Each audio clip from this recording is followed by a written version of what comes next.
Hello everyone, welcome to my SOP local woods, and I'm very delighted to be with you once again on this episode of the AfriNuke Podcast.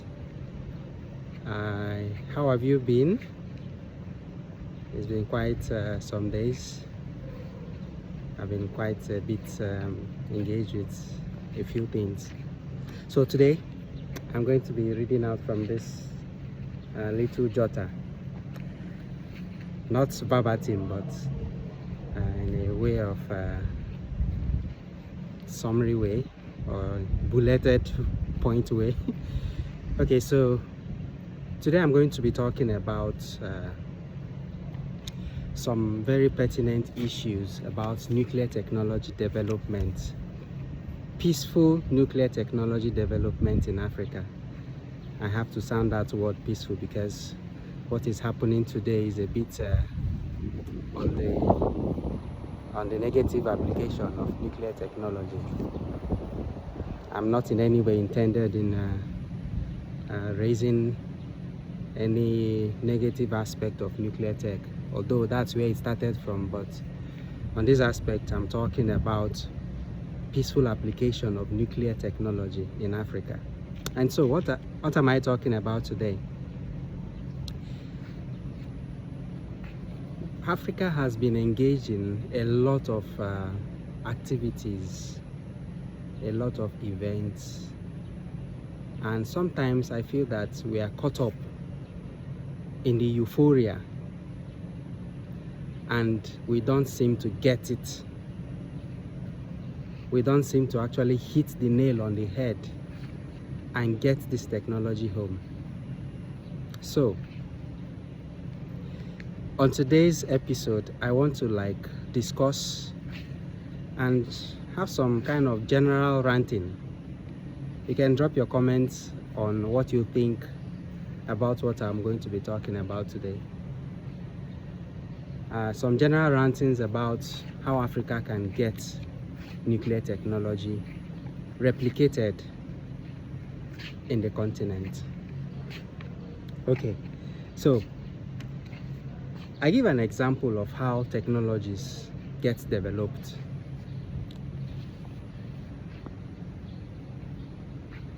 Not too long ago, South Korea and some Southeastern Asian countries, for example, were not really where they are. They were asking for aid, and African countries gave them aids. But today, the story is different. It's a total switch. How did they do it? Okay, let's not talk about Asia. Some OECD countries were the originators. I don't know if that's the right word to use. They started to use nuclear technology. Russia, US, France, and a host of others were really advanced in nuclear technology as first world countries, and they were developing it further and using it both for military and also for civil uses. And going to the example of South Korea, when they started to develop after the war, after they were desecrated and their country was in shambles, they needed to come up, develop their economy, and get better. What happened? All they needed to do was to say, hey, we need electricity. Please come build it for us. And while they had made that first move already, they had sent their citizens to these countries to go learn how to do it. And while their citizens were there, they already had hope of what they are coming back to do. And that was to come and work in a nuclear power plant site or facility, or nuclear facility, if that's the right word for it. A lot of stories to back up that abound, but I'm just citing it as an example of one way African countries can use to advance their move to getting nuclear technology. Okay, so we continue on that citing, or in this goal to getting nuclear power plants in Africa. Africa may never get new nuclear power plants unless we first of all do what these countries did when they wanted to get theirs, even though they didn't have the original technologies themselves. Africa is doing this. Most African countries are doing this already. They are sending their citizens to various advanced countries to go learn nuclear tech, nuclear science, nuclear engineering, different countries. But why is it not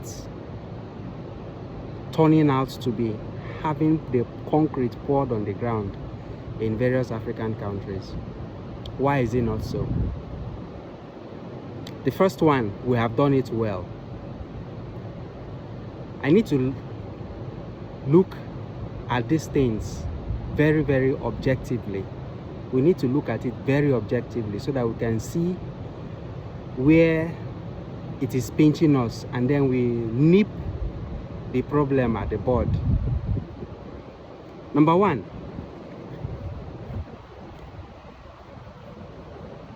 we have too many policies in Africa, in African countries. Our policies are actually stifling us. It's preventing us from actually getting things done.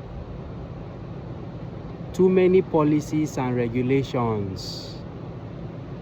I'm not saying we should not have them, but once we have a clear mission, let these policies help us get what we need to do, and which is to get our nuclear power plants working. Some people will say funding. Oh, funding is part of it, but it is not really the major part. Countries want to sell. Africa must be positioned to buy. Ask yourself, how did we get some other infrastructure development project executed in Africa? What were the driving motivation? Some of them were even executed by private individuals. A refinery was recently completed in Africa, like it's the biggest one, like it's biggest refinery in the world of its type. How did it come to fruition? It was an individual. Was it just his money? No. The economy was very, very enticing. They couldn't object to giving him the money to getting it built. That's just one example, okay? And how can we move from just wanting to actually getting, okay? China, for example, they have different kinds of nuclear technology being built on their soil. I give an example of the AP1000 from Westinghouse at the Sanmen nuclear power plant site. Okay, so they started building it, and right beside it, the Chinese were implementing their own technology. I don't know if it is right or wrong, but I see it as a push to independence. And how I did, like, okay, if you put one block here, they also put one block here. They were just doing a kind of reverse engineering. Be it right or wrong, it's one way to getting it done. Okay, so How can we do this? Another example is South Korea as well. They built the first reactor in the 70s, and not more than 10 years or 20 years from that, they started having their own technology, and now they are exporters of nuclear power plants technology. Africa can as well do this, and even better, because I believe Africa is the cradle of humanity, and the first nuclear fission reaction that occurred naturally is attributed to have happened in Africa. So I don't see it being far-fetched, but we need to do something. Something is holding us back, and we have to break it off from us before we can actually get it done. So I've given you two examples now. The first being the originators being how they got the technology. Second one is how the second set of people got theirs. And then the third one is, and then also about the policy, how it is stifling our development. The third one is not far-fetched. My fellow Africans,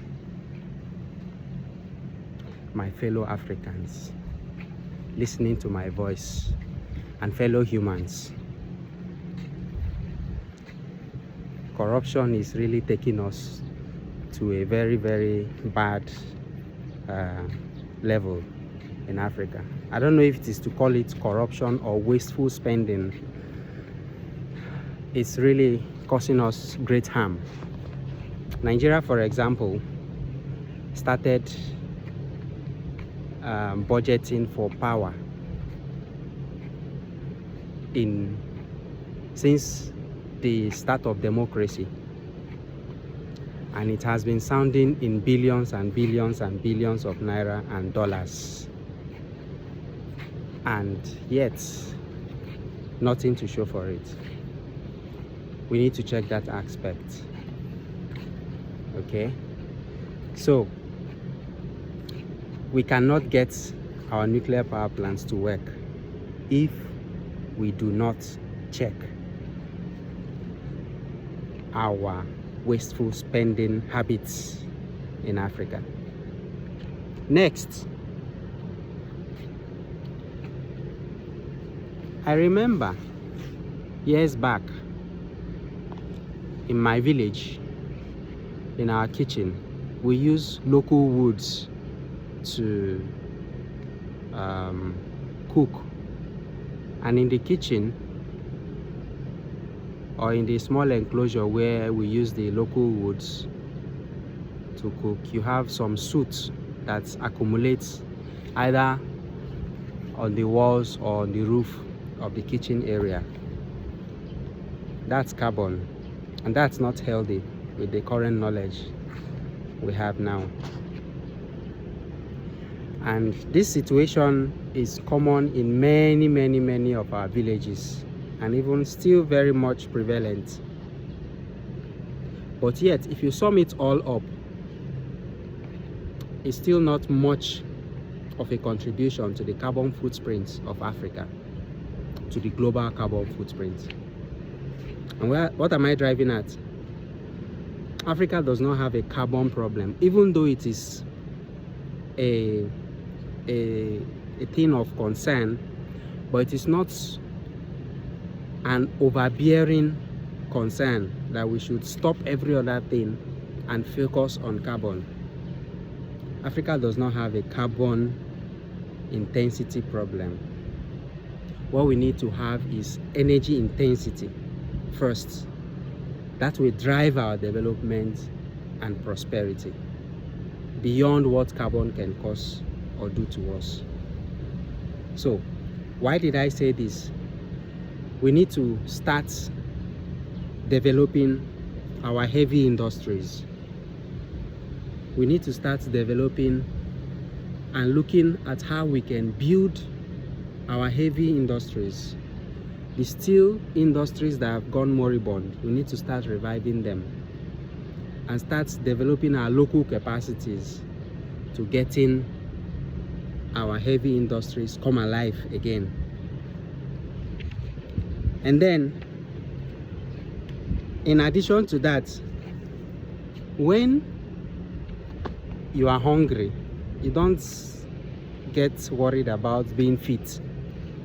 Rather, you think about getting fed first before worrying about being fit.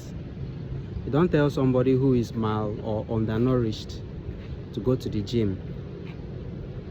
First, he needs to get appropriate nourishment from good feeding. That's the case for Africa. We do not have enough energy. So worrying about carbon intensity should be secondary for us. And nuclear technology or nuclear power is one of the ways we can get energy dense and energy sufficient. So I would like us to focus. Lastly, we need to focus on getting nuclear technology built for our energy sufficiency in Africa. That's my last point in this episode of the AfriNuke Podcast. What do you think Africa needs to do to get energy sufficient using nuclear technology? Drop your opinion in the comments and see you in the next one. Thank you very much. Bye.